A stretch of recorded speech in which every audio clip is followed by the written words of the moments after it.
Saudari-saudaraku terkasih dalam Tuhan Yesus Kristus, selamat pagi dan berkah dalam. Kita berjumpa kembali dalam renungan harian Selasa 23 September 2025. Hari ini kita peringati Santo Padre Pio yang menjadi santo pada abad-abad kita ini. Lahir pada akhir abad ke-19, tepatnya 25 Mei 1887.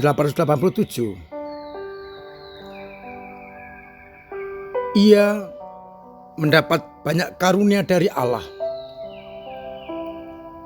Ia mendapatkan stigmata, yakni mengalami penderitaan luka-luka Yesus. Ia bisa melihat pikiran orang, bisa berbicara dengan Yesus dan Santa Peran Maria, juga dengan malaikat pelindungnya. Ia juga bisa bilokasi, berada di dua tempat. Ia ingin membalas cinta Tuhan dengan menjadi seorang imam. Dan ia akhirnya masuk ke biara Fransiskan, tepatnya Francis Kapusin. Dan setelah menamatkan pendidikan, ia ditapiskan menjadi seorang imam tanggal 10 Agustus 1910. Karena kesehatannya, ia diminta kembali ke rumahnya karena mengidap infeksi paru-paru dan divonis hanya tinggal sebulan. Ia tidak menyerah. Setelah bergulat dengan penyakitnya dan mulai membaik, ia diutus ke rumah biara San Giovanni, tinggal sampai akhir hidupnya. Di sana ia benar-benar menjadi orang yang saleh, melayani umat dan terutama merayakan Ekaris dengan kusuk.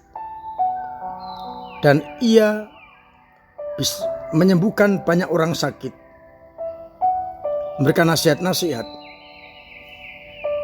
Namun ia yang paling pokok adalah merayakan Ekaristi sebagai kebersatuannya dengan Tuhan. Ia dengan sungguh-sungguh membimbing umat agar umat tetap bersatu dengan Kristus di dalam Ekaristi itu. Ia benar-benar menjadi orang saleh, orang suci, rendah hati, meskipun mengalami banyak kasih karunia dari Allah. Banyak orang berduyun-duyun ke biara untuk disembuhkan, untuk mendengarkan khotbah-khotbahnya.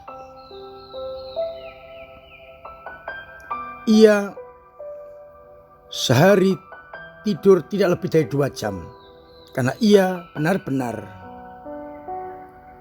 memberikan dirinya untuk umat Allah. Kita bersyukur atas orang kudus ini yang luar biasa, dan ia meninggal dunia dan tak lama kemudian tanggal 18 September 1997 dinyatakan sebagai venerabilis. 2 Mei 1999 dinyatakan beato, dan 16 Juni 2002 dinyatakan santo. Kita syukuri atas orang kudus ini dan mohon agar semangat yang sama menjadi semangat kita untuk setia kepada Tuhan. Sabda Tuhan bacaan yang pertama hari ini berbicara soal bagaimana orang-orang Israel kembali ke Yerusalem, mentahbiskan bait Allah dan merayakan Paskah, merayakan kebebasan, kembali bersatu dengan Yahweh. Sedangkan pada bacaan Injil, Yesus mengubah paradigma. Siapa ibunya, siapa saudara-saudaranya. Tidak hanya yang berhubungan darah, tetapi yang menjadi ibu dan saudara-saudara Yesus adalah mereka yang mendengarkan sabda Allah, merenungkan dan melaksanakannya. Saudara-saudaraku terkasih, kita bersyukur karena Yesus memberikan paradigma yang baru. Kedekatan dengan Yesus tidak hanya karena hubungan darah, ibu, saudara dan saudari, tetapi orang yang mendengarkan sabda Allah dan melaksanakannya, itulah ibuku, itulah saudara-saudariku. Dengan demikian Yesus menjadi saudara setiap orang yang dengan tekun mendengarkan sabda Allah dan melaksanakannya. Kita mohon rahmat Allah agar kepada kita pun dimampukan semangat untuk selalu mendengarkan sabda Allah, merenungkan dan melaksanakannya. Sehingga siapapun kita dan dimanapun juga tetap bisa menjadi ibu dan saudara-saudari Yesus. Karena kita benar-benar mendengarkan sabda Allah, merenungkan dan melaksanakannya sebagai pegangan hidup. Sehingga dengan demikian semua orang tanpa kecuali bisa menjadi ibu dan sahabat Yesus, saudara Yesus, asalkan mereka mendengarkan sabda Allah, merenungkan dan melaksanakan. Persoalannya adalah untuk dapat mendengarkan sabda Allah dan merenungkan serta melaksanakan tidak mudah, karena kita dikuasai oleh kedagingan, hawa nafsu, dunia, ego-ego kita.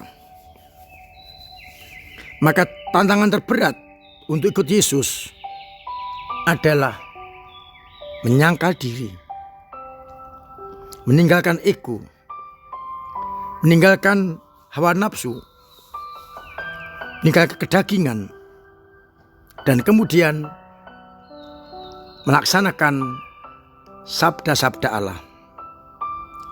Meskipun sulit, harus kita perjuangkan agar dia nanti disebut dengan ibu dan saudara-saudari Yesus, yang berarti ambil bagian dalam keselamatan yang dibawanya.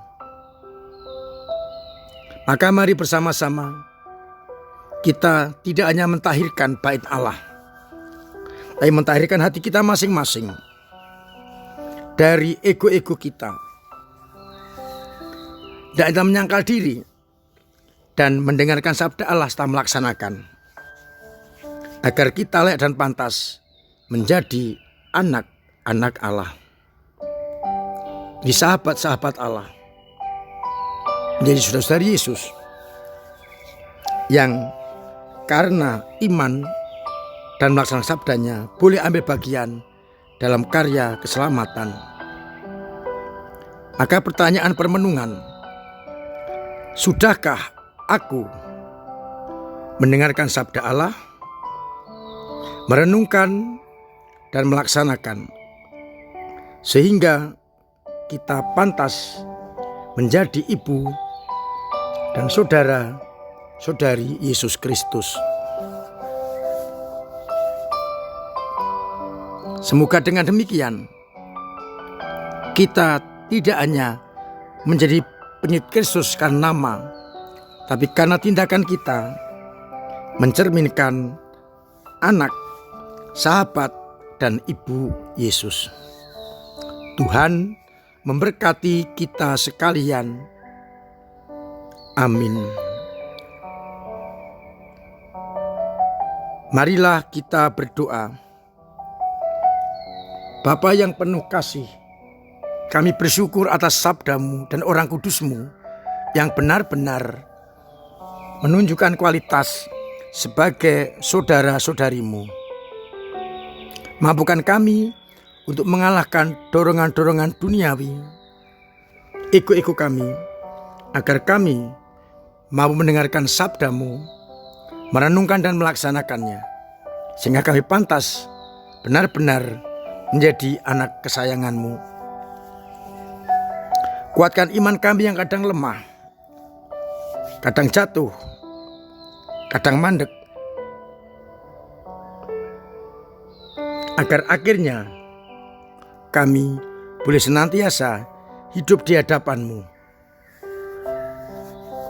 Semoga umat-Mu yang sakit Engkau sembuhkan, yang punya beban berat Engkau ringankan, yang punya persoalan Engkau bantu untuk mengurainya, agar akhirnya kami senantiasa merasakan jamahan cinta kasih-Mu. Untuk itu sertai kami dengan berkat-Mu sendiri, Bapa dan Putra dan Roh Kudus. Amin. Saudara-saudaraku terkasih, terima kasih untuk semua peran serta panjenengan dalam menggereja lewat doa-doa, pemberian diri, pemberian waktu, pemberian karya, dan pemberian dana yang membantu gereja dalam pewartaan Injil. Saya bersyukur saya mengajak untuk terus ambil bagian dalam karya gereja dengan siap untuk melayani sebagai calon DPPH dan prodiakon yang sangat penting untuk pelayanan gereja. Maka mari kita bersama-sama mencalonkan diri agar kita bisa melayani dengan konkret.